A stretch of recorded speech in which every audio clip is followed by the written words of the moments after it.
আজকেও পারলি না? এই পর্যন্ত 21,730 টাকার গোলাপ কেনা শেষ। নাড়া নাদের থ্যাংক ইউ। প্রেমে পড়ছি। প্রেমে বসছেন কার লগে?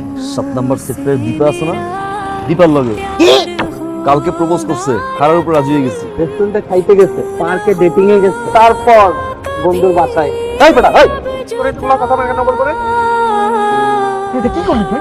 হ্যাঁ, এই মেয়েটার সাথে তোর এখনো পরিচয়ই হয়নি, তার ব্যাপারে এটা কি বললি তুই? আন্টি কাহিনী কিছু শুনছেন? না তো শুনি নাই তো। আমাদের এলাকায় যে অনেক ভাই আছে না আর দীপা আপা, তারা তো জুটাইয়া প্রেম করতেছে। অনেককে অনেক জানি না তো। একদম মিথ্যা কথা বলবি না। কোন ছেলের নাম না জেনে তার সাথে প্রেম করার মতো মেয়ে তুই না। মানে কি? আমাকে বলবি না তাই তো? আমি তোর বাবাকে জানাচ্ছি, তার মেয়ে সেই বুঝুক।